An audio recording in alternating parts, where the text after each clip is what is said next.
Hello learners, welcome back to my YouTube channel Teaching Diaries by Helen Kaur. आज की इस topic पे हम बात करेंगे सिगमंड फ्रॉइड के बारे में, जिन्होंने साइकोसेक्सुअल थ्योरी का प्रतिपादन किया था।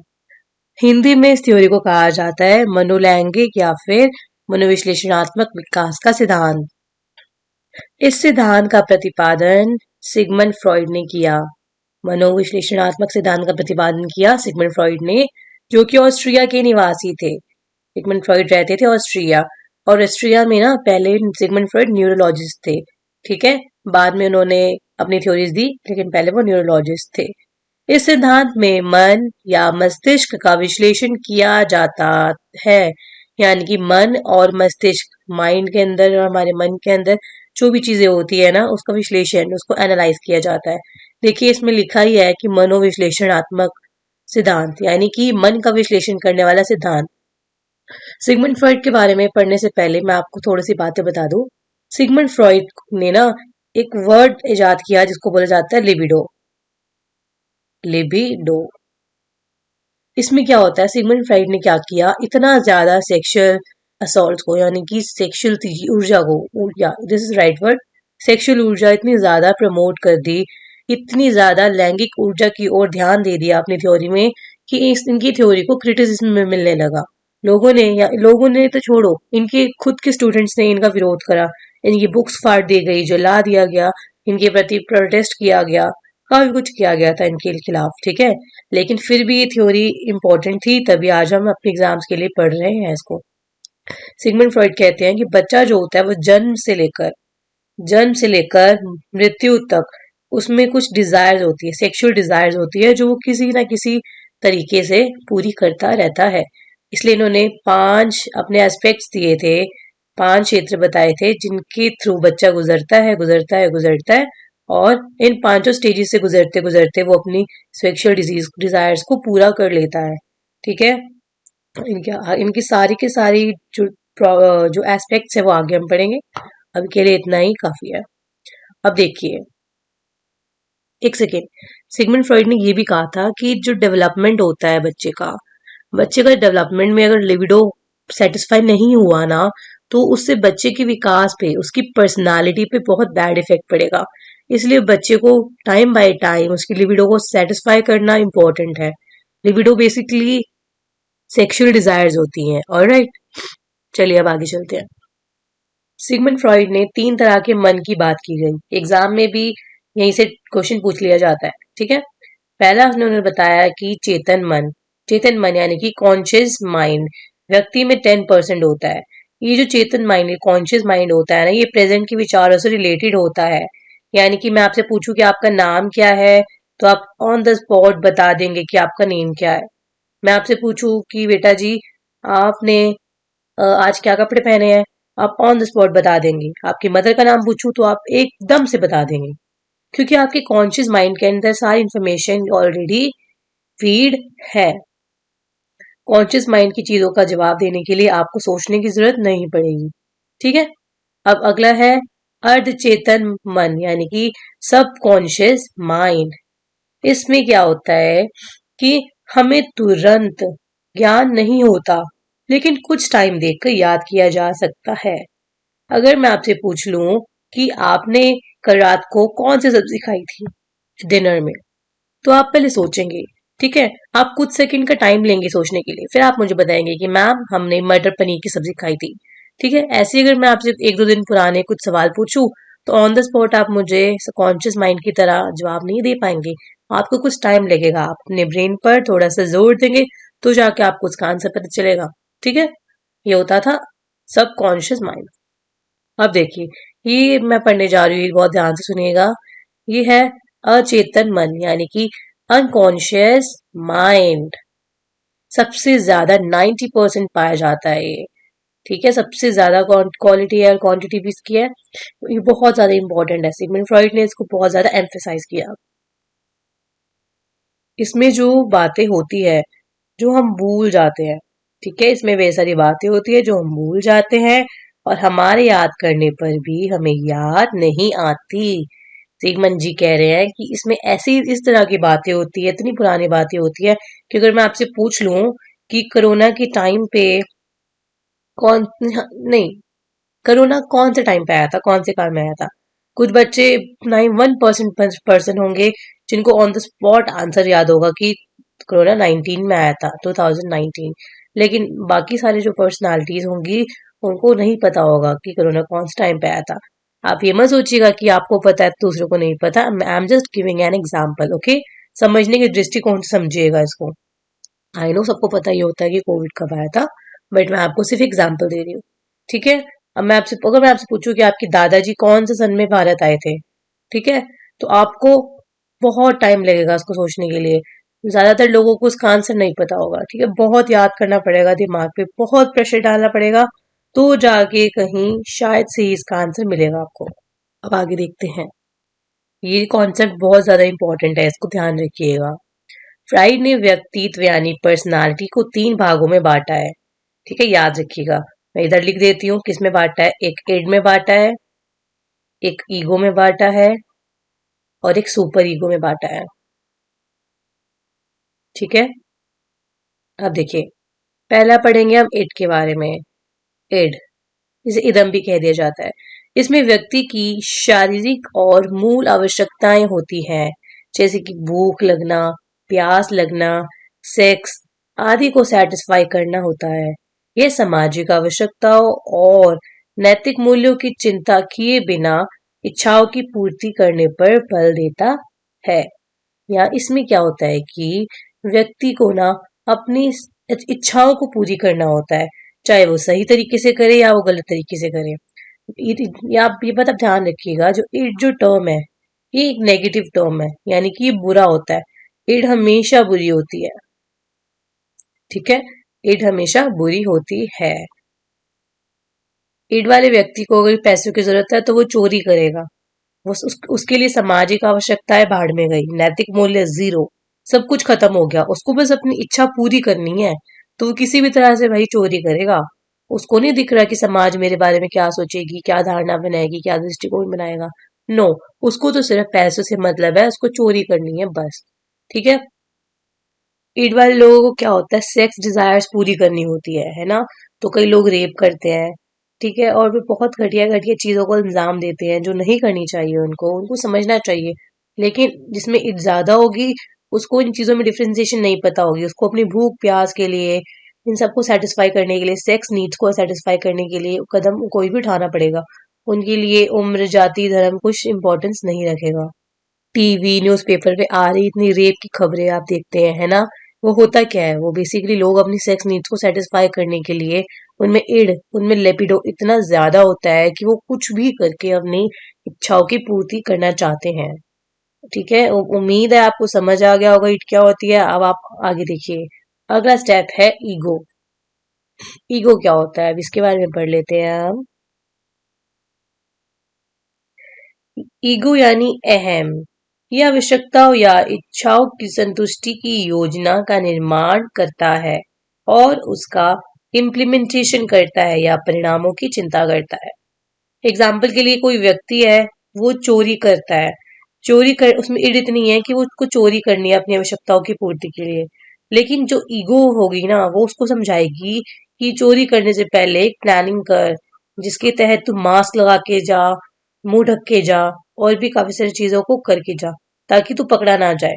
और हाँ, लेकिन ईगो में एक चीज चिंता भी होती है कि अगर मैं पकड़ा गया ना तो मुझे पुलिस के बहुत डंडे पड़ेंगे भाई साहब जी, बहुत डंडे पड़ेंगे। तो ईगो क्या होती है, ईगो इड को करने के लिए एक प्लानिंग होती है, जिसकी तहत उस व्यक्ति की ये सारी सारी की सारी आवश्यकताएं पूर्ति की जा सके। उम्मीद है आपको समझ आ गया होगा। थर्ड है परा अहम, इसको इंग्लिश में कहते हैं सुपर ईगो, और ये बहुत अच्छी होती है, this is very good term.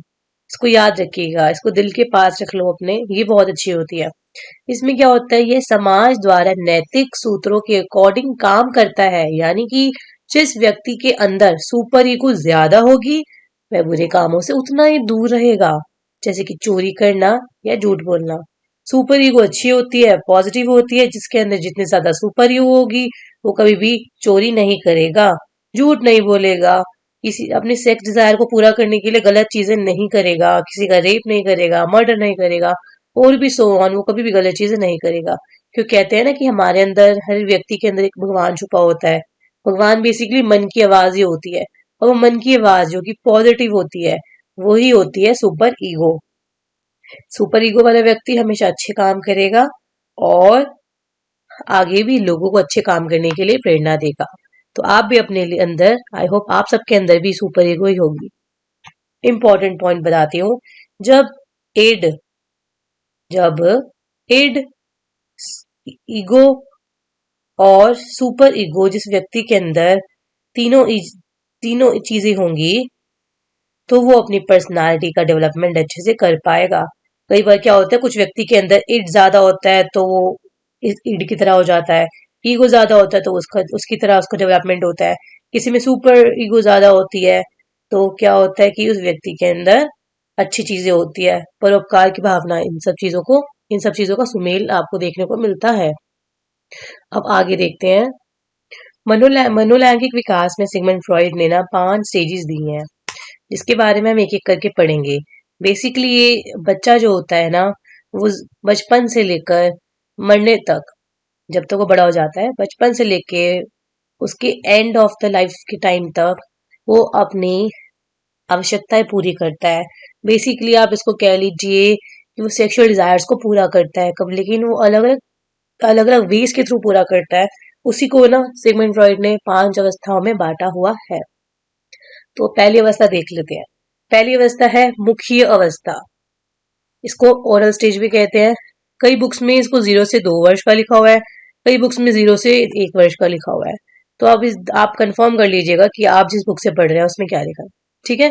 But majority of the books में 0 से 2 वर्ष का लिखा है, तो मैंने यहाँ पे 0 से 2 वर्ष लिख दिया। अब क्या होता है मुख्य अवस्था में, क्या होता है इसमें बच्चा होठ जीभ द्वारा चूस कर दबाकर आनंद प्राप्त करता है। यानी कि बच्चा जो होता है अपनी सेक्सुअल डिजायर्स को कंप्लीट करता है बाय द पॉसिबल मैनर्स। मुख्य अवस्था में यानी कि ओरल स्टेज में बच्चे को जो सेक्सुअल प्लेजर मिलता है वो मुंह से मिलता है। नाम से ही जस्टिफाई हो रहा है ना कि ओरल स्टेज। हम लोगों ने देखा है कि जो छोटा बच्चा होता है 0 से 2 साल का, वो अंगूठा चूसता है। अंगूठा चूस कर वो सेक्सुअल प्लेजर को फील करता है, उसको एंजॉय करता है। और वही छोटा बच्चा मदर जब उसको फीड कराती है तो वो दूध पीते पीते सेक्सुअल प्लेजर को फील करता है, क्योंकि बच्चे के माउथ के अंदर भी तो लिबिडो है ना, ठीक है। इसलिए कहा जाता है कि बच्चे को फीड करवाना बहुत जरूरी होता है मदर्स के लिए, क्योंकि इस बच्चे ने ओरल स्टेज में ही अपनी लिबिडो को सेटिस्फाई नहीं किया, अपनी सेक्सुअल डिजायर को पूरा नहीं कर पाया बच्चा, तो वो बच्चा आगे जाके उसके दिमाग में, उसके कॉन्शियस माइंड में ये चीज फीड रहती है, और आगे जाके वो बच्चा जो है वो गलत चीजों की तरफ अग्रसर होता है, ठीक है। याद रखिएगा इस चीज को। ये देख लीजिए, इरोजेनस जो जोन होता है, जो कामोद्दीपक क्षेत्र होता है इस ओरल स्टेज में, बच्चों का माउथ होता है, ठीक है। ओरल फिक्सेशन होती है, मौखिक नियतन, नेल चबाना, नाखून चबाना में इसको सेक्सुअल प्लेजर मिलता है, ठीक है। 2 इसमें लिखा हुआ है, बट बच्चे वैसे इंपॉर्टेंट नहीं है, इसको आप छोड़ दीजिए, ठीक है। अब अगला पॉइंट देख लेते हैं। अगला है गुदी अवस्था, यानी कि एनल स्टेज। एनल स्टेज जो होती है वो 2 से 3 वर्ष की होती है। इसमें बच्चा टॉयलेट जाकर मल त्याग कर आनंद प्राप्त करता है। ये बेसिकली टॉयलेट ट्रेनिंग का काल होता है बच्चे का। इस स्टेज में देखा जाता है कि बच्चे जो है, जब बच्चे को टॉयलेट आता है तो काफी टाइम तक कंट्रोल करते हैं, ठीक है। क्योंकि जब काफी टाइम बाद कंट्रोल करते हैं और फिर जब वो वॉशरूम होके आते हैं, फ्रेश होते हैं, तो उनको तब उस टाइम ना सेक्सुअल प्लेजर फील होता है। तो ये इसी बारे में लिखा गया। अब इसका एरोजेनस जोन जो होता है, कामोद्दीपक क्षेत्र होता है, बॉयल एंड ब्लैडर मूवमेंट्स होता है, ठीक है। मलमूत्र संबंधी गतिविधियां जो होती है वो बच्चों को इसमें आनंद मिलता है, सेक्सुअल प्लेजर फील करता है। एनल फिक्सेशन नियतन होती है, इसमें रिजिडिटी कठोरता, वही बात है। ऑब्सेसिवनेस जुनून, चलो ये सब वही बात होगी जो मैंने आपको समझा दी है। अब अगला स्टेज देखते हैं। अब तीसरी स्टेज जो होती है ये होती है फेलिक स्टेज, यानी कि उत्तर लैंगिक अवस्था, जो 3 से 5 साल तक के बच्चों के में पाई जाती है। बालक का संतुष्टिकरण जिन्नांगों पर केंद्रित हो जाता है, यानी कि जो बालक जो है उसका उसको जो भी सेक्सुअल डिजायर्स है वो उसके प्राइवेट पार्ट्स में आने लग जाती हैं। फ्राइड के अनुसार बालक अपनी माता तथा बालिका अपनी पिता से प्रेम करती है और उसे दूसरों में बांटना नहीं चाहती।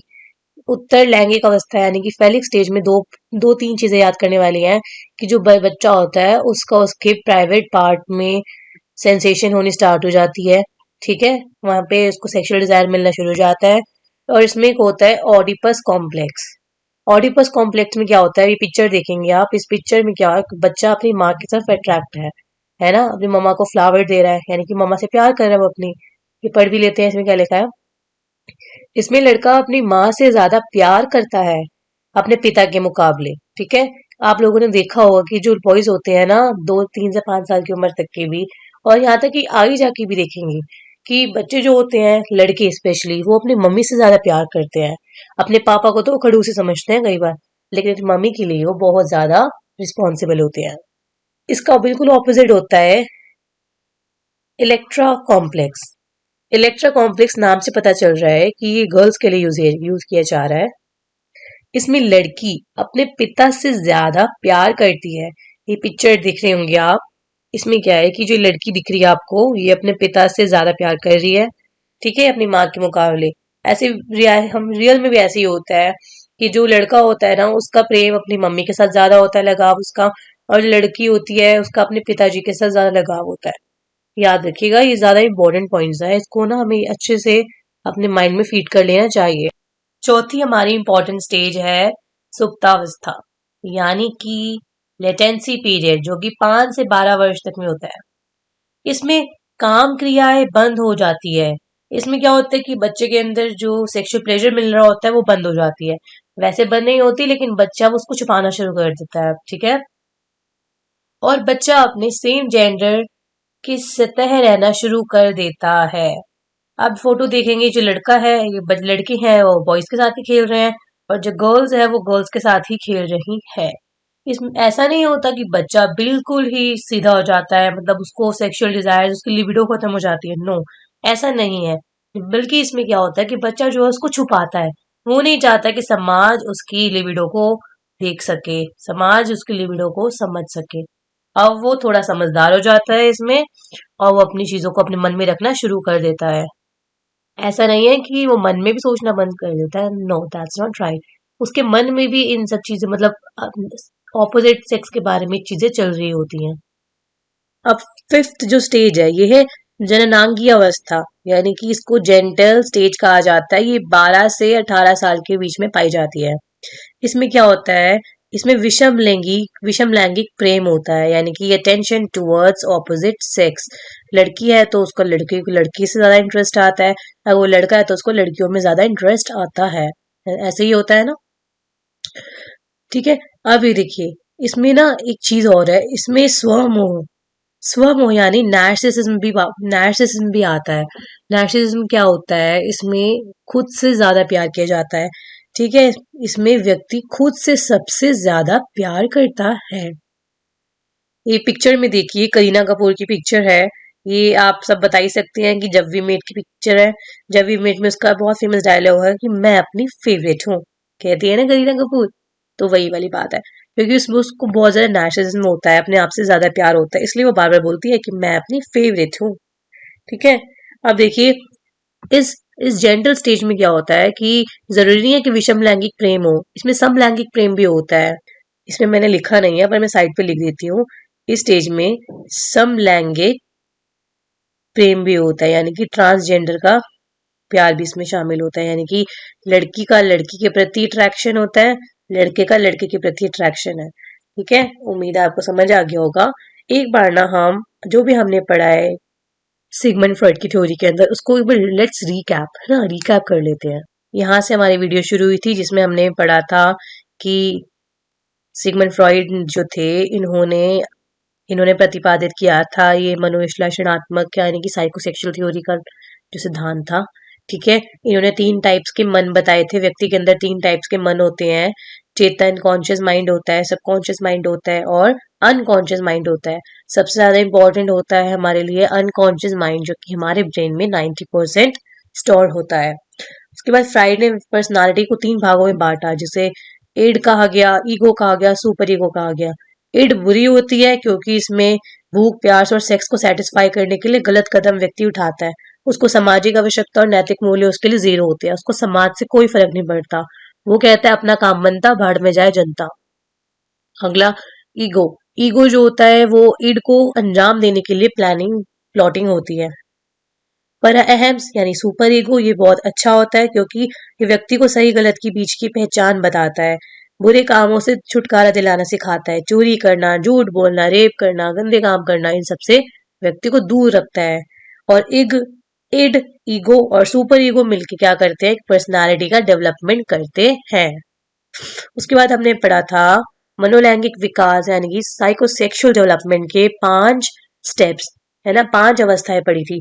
पहली थी मुख्य अवस्था जिसमें बच्चा होता है जो होठों द्वारा, जीभ द्वारा चूस कर, नेल बाइट कर कर, है ना, अपने माउथ से, मतलब ब्रेस्ट फीड करके मदर माँ का दूध पीकर अपने आप को सेक्सुअली सेटिस्फाई करने की कोशिश करता है।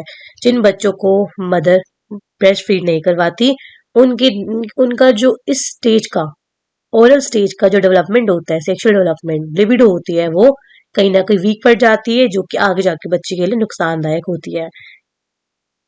फिर हमने पढ़ा बुद्धि अवस्था यानी कि एनल स्टेज, जो कि 2 से 3 वर्ष के बीच की थी।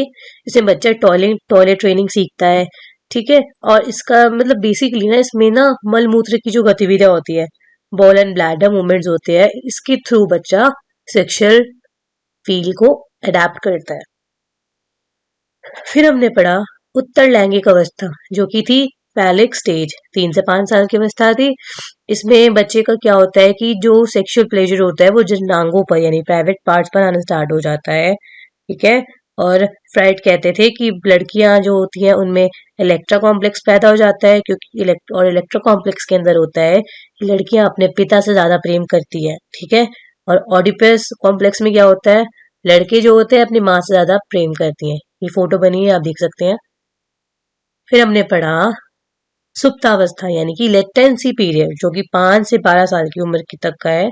इसमें काम क्रियाएं बंद हो जाती है, मतलब वैसे बंद नहीं होती। बच्चा अपने मन में लड़का है तो लड़की के बारे में सोचेगा, गर्ल है तो फिर वो बॉय के बारे में सोचेगी।